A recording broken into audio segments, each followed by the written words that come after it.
तो एक मित्र ने कहा कि सर आजकल ना एस्ट्रोलॉजी की इतनी सारी ऐप्स हैं और इतने सारे लोग हैं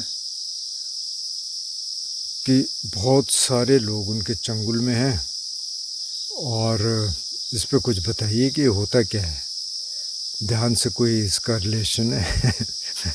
तो मेरे को याद आया कि मेरी ग्रैंड नीस है, वो कहीं जा रही थी, वहाँ से अपने यहाँ से किसी को मिलने जा रही थी जैसे दूसरे दिन। तो फिर उसके पापा ने देखा दूसरे दिन ये तैयार तो हो नहीं रही। उसने कहा भाई तू जा रही कि नहीं?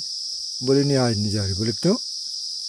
नहीं बस ऐसी कि तबीयत ख़राब है कि नहीं नहीं है कि फिर उसने बताया नहीं वो ना मेरे उसमें लिखा था जो है कुछ भविष्य आता होगा इसमें भविष्य फल कि आज का दिन ना जर्नी के लिए ठीक नहीं है। बोले कहाँ लिखा है? इधर लिखा, डिलीट कर इसको। ये कहाँ चक्कर में पड़ रही। अच्छा एक भाई साहब ने और किस्सा सुनाया मुझे लखनऊ का, बहुत इंटरेस्टिंग। वो लखनऊ घूमने गए हैं, कहीं और रहते हैं। वो कह रहे मैं ऑटो में घूम रहा था तो ग्रीन लाइट पे ऑटो खड़ा था, मतलब उधर से रेड लाइट थी। अब कि क्या हुआ कि उधर से जो ट्रैफिक जा रहा है एक बिल्ली निकली वहाँ से, उसने क्रॉस कर दिया रोड। अब कि इधर ग्रीन लाइट होगी, मैंने देखा ऑटो की तरफ, सबकी तरफ सारे उधर ही खड़े हैं।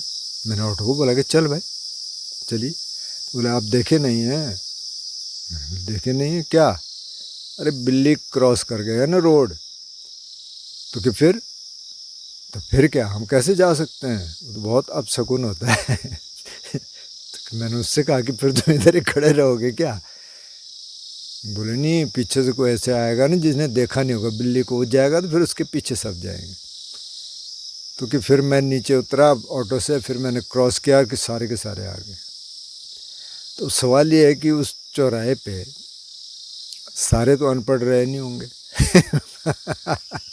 अच्छा लखनऊ के लोग हैं, इंटेलेक्चुअल हैं। अब ये मानने को तो हम तैयार नहीं है कि सारे अनपढ़ होंगे। तो देखिए ये ना ये बहुत गहरा है। एक बार एक डॉक्टर कहीं से आ रहे थे, किसी कैंप करके हमें मिल गए, तो बहुत पहले की बात है। मैंने कहा डॉक्टर साहब आपका क्या कहना है इस पे, जो ना जो लोग देवी देवताओं के पास जाते हैं इस तरह की पूजा करते हैं। अरे कि भाई वो सरकारी अस्पताल में थे ना, अगर प्राइवेट में होते तो ऐसे नहीं बोलते, पर सरकारी में थे तो बोले जो हमारे पास लोग आते हैं ना तो हम उनसे पूछते हैं भाई देवी देवता को मानते हो? बोले हाँ। तो अच्छा पूजा करवा ली? बोले नहीं करवाई। तो क्या पहले पूजा करवा के आ जाओ। उसके बाद के आधे रोग वैसे ठीक हो जाते हैं, क्योंकि साइकोलॉजिकल है। तो ये बहुत गहरा है। एक बार ऐसे कोई व्यक्ति बुद्ध के पास चले गए, बोले बंते जी मेरे पिताजी मर गए, तो आप कुछ ऐसा कर दीजिए कि वो स्वर्गलोक चले जाए। बुद्ध ने उसका मानस देखा कि इसको मैं कुछ समझाऊंगा तो इसकी समझ नहीं आएगी। उन्होंने कहा ठीक है, आपने 2 हांडी ले आओ, मिट्टी के हांडियाँ होती हैं बर्तन, और एक हांडी को घी से भर के लाना है और एक को कंकड़ पत्थर से, दोनों के मुंह एकदम बांध देना है किसी ऐसे कपड़े से कि उसमें पानी सीप न करे। ठीक है, ले आया। बहुत खुश हुआ कि अब बुद्ध जो है कुछ कर्मकांड करेंगे। तो वो एक कुएं पे ले गए, बोले अब दोनों हांडियों को ना इसमें डाल दो, कुएं में डाल दिया।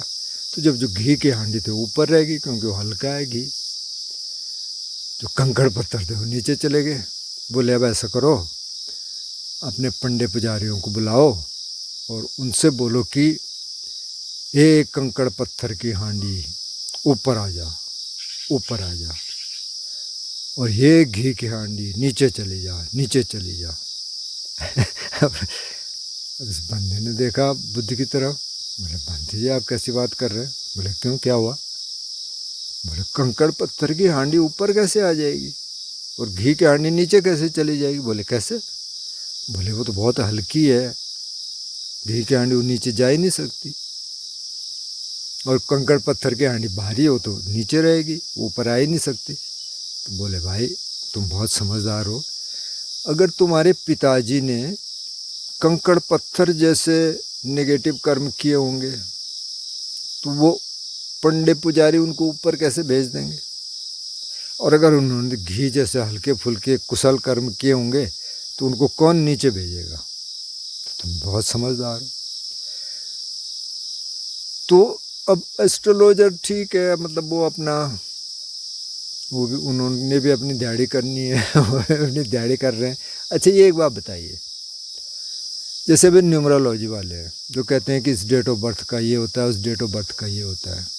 माना 13 अक्टूबर को कोई 5 बजे यहाँ पैदा हुआ है इंडिया में, और इसी समय कोई अमेरिका में पैदा हुआ, वहाँ तो अभी 12 अक्टूबर है, तो वो तो हो गया 12 अक्टूबर का और ये हो गया 13 अक्टूबर का। दोनों एक ही टाइम पैदा हुए लेकिन डेट ऑफ बर्थ अलग हो गई, तो इनका भविष्य कैसे बताया जाएगा। अच्छा उसी तरह हॉरोस्कोप है, तो वो कहते हैं जी हम तो कॉन्स्टलेशन देखते हैं और अक्षांश देशांतर देखते हैं, उसके हिसाब से हम प्रिडिक्शन करते हैं। चलो मान लिया, चलो ये भी मान लिया, ठीक है जी आप बता देते हैं कि ये होगा ये होगा। तो किसी ने अगर बहुत नेगेटिव कर्म किए हैं पास्ट में तो आप चेंज कैसे करोगे आप कहते हैं हम उपाय करेंगे, हम पूजा कर देंगे, कैसे कर देंगे आप चेंज। तो इसलिए बुद्ध ने कहा कि कम सको मही कम दाय दो कम योनि कम बंधु कम पति शरणो यंग कमं करिष्यामि कल्याणम व पापकम व तस् दाय दो भविष्यामि। मतलब मैं कर्म की संतान हूँ, कर्मी मेरा बंधु है, कर्मी मेरे माता पिता है, मैं कर्म की शरण हूँ।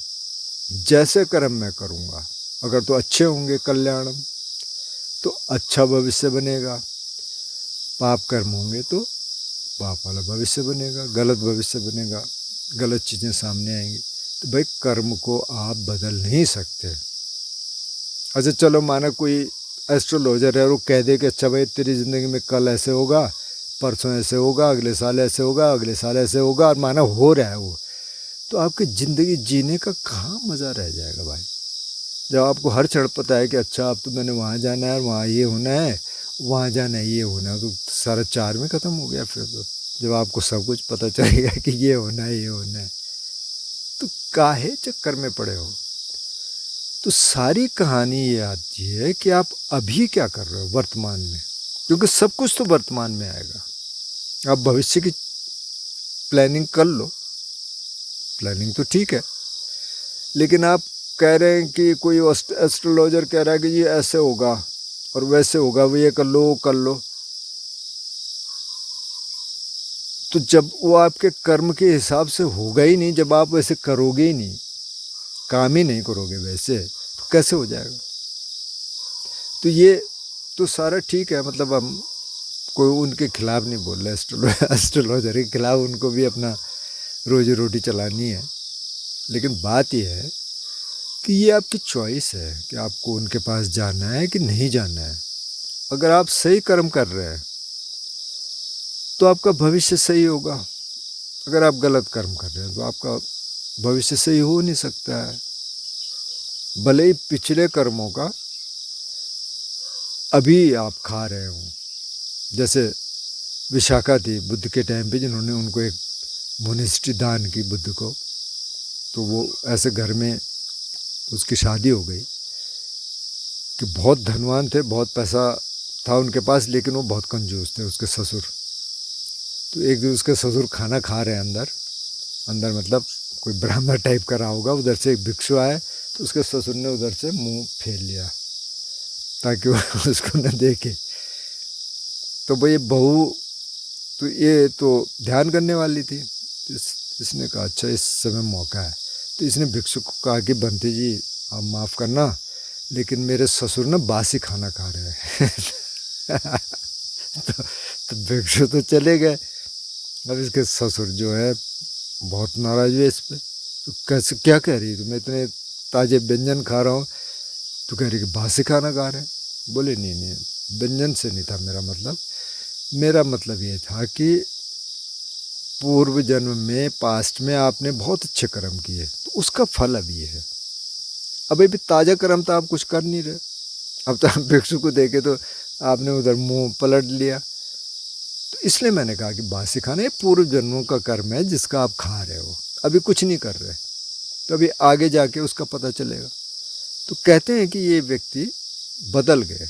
तो इनको क्या बोलते थे, उनका नाम था निगारा। तो इस बहू थी उनकी, मतलब बेटे की वाइफ, तो निगाराज मदर, निगारा की माँ कहते थे उनको, माँ इस सेंस में कि वो उनको धर्म के रास्ते पे ले आई। उन्होंने कहा भैया अभी ही ठीक कर्म कर लो, पिछला तो जो था वो ठीक है, बहुत अच्छा किया आपने, उसका फल आ रहा है, लेकिन ये करोगे तो आगे तो फिर कुछ होने वाला नहीं है। तो सारी कहानी घूम फिर के कर्म पे आती है। अगर आप कर्म ठीक नहीं करेंगे तो अभी तो हो सकता है कि पिछला आपके पास हो। जैसे कई लोग कहते हैं ना कि अरे वो तो लुंड लोफर हैं और इन्होंने तो ऐसे ही रहे ये पहले भी, और मतलब इन्होंने कोई अच्छा काम नहीं किया लेकिन ये तो ऐश कर रहे हैं, मतलब इधर से पैसा ऐंठते हैं उधर से पैसा ऐंठते हैं, और जो ईमानदारी में चल रहे हैं उनके पास इतना पैसा नहीं है।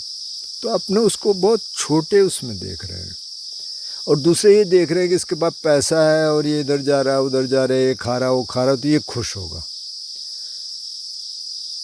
वो मापदंड नहीं है। खुशी अंदर की चीज़ है, खुशी का पैसे से कोई लेना देना नहीं है।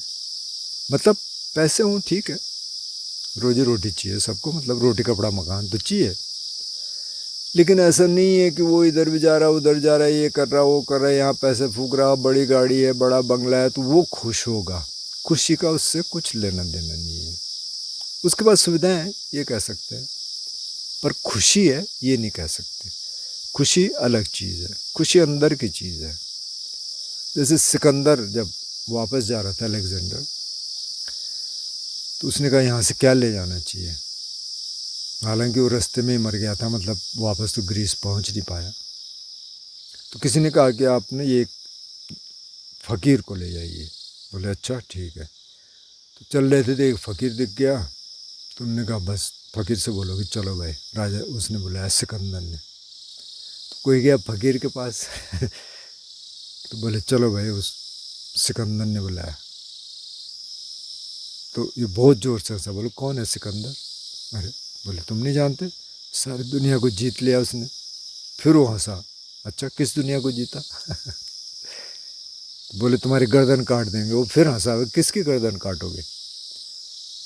तो फिर राजा के पास गए, बोले फ़कीर तो ऐसे बोल रहा है। तो फिर राजा खुद गया उनके पास, ऐसे क्यों बोल रहा है? उसने कहा किसकी गर्दन काटोगे, कहाँ है गर्दन? कुछ नहीं है। तू क्या समझ रहा है? तो बहुत बड़ा राजा है, क्या है इसमें? तो खुश है? अब ये भी सोचे कि अच्छा मैं खुश हूँ कि नहीं हूँ। तो बोलते हैं कि सिकंदर को कुछ हुआ उससे, खैर कमाल है। फिर थोड़ी सी बातचीत हुई होगी, खैर सिकंदर तो चला गया, अब उसको तो नहीं ले जा पाए फ़कीर को। तो खुशी का पैसे से कोई लेना देना नहीं है। और जो हमारा मूल प्रश्न था कि जो एस्ट्रोलॉजर हैं, जो हॉरोस्कोप रीडर हैं, बहुत सारे हैं, टैरो कार्ड पढ़ते हैं, न्यूमरोलॉजिस्ट हैं, मतलब आप करवाना चाहते हैं तो करवा लीजिए, कोई बड़ी कोई ऐसे तो है नहीं, उनकी भी रोजी रोटी चलनी चाहिए लेकिन उससे होने वाला कुछ है नहीं। जब तक आप अपना काम नहीं करेंगे, अपने कर्मों को ठीक नहीं रखेंगे, शील का पालन नहीं करेंगे, अगर आप हत्या कर रहे हैं, चोरी कर रहे हैं, व्यभिचार कर रहे हैं, झूठ बोल रहे हैं, नशा कर रहे हैं, तो उसके परिणाम गलत आएंगे। अगर आप ये सब नहीं कर रहे तो बहुत अच्छा जीवन है। थोड़ा ध्यान का अभ्यास कर रहे हैं, जो काम आप कर रहे हैं वो ईमानदारी से कर रहे हैं, तो बहुत परिणाम बहुत अच्छे आएंगे। आपको किसी के पास जाने की ज़रूरत नहीं है कि फलानी ऐप से हो जाएगा, फलानी ऐप से हो जाएगा, क्या हो जाएगा, कुछ नहीं होने वाला। तो इसलिए ये सब चलता है, हर समय चलता है। अब ये आपकी चॉइस है कि आपको उधर जाना है या नहीं जाना है, लेकिन आपका भविष्य आपके हाथ में है। आपका भविष्य जो आप कर्म अभी कर रहे हैं, वही कर्म आगे जाके आपका भविष्य बनाएगा, जो कि अभी है वर्तमान में। जो आपने पीछे किया वो अभी है, जो अभी करेंगे वो बाद में आएगा, वर्तमान में आएगा, वो कर्मों के हिसाब से आएगा। वो कोई उसको बदल नहीं सकता कि ये पूजा कर दें, वो उपाय कर दें, ये कर दें। ये सब बेकार की बातें हैं, इससे कुछ होता नहीं है। लेकिन आपकी चॉइस है, आपको क्या करना है। अब आजकल तो बहुत ऐड है, मैं ये वीडियो खोल रहा था उसमें सबसे पहले यही ऐड आया कि एआई बेस्ड है, और अच्छी बात यह है कि पहली बार जब आप पूछेंगे तो वो फ्री है, और उसके बाद जाहिर सी बात है कि उसका पैसा देना पड़ेगा। तो खैर ये आपकी चॉइस है, आप अपने कर्म सही करिए, शील समाधि प्रज्ञा का अभ्यास करिए, सब ठीक होगा, आप खुश रहेंगे।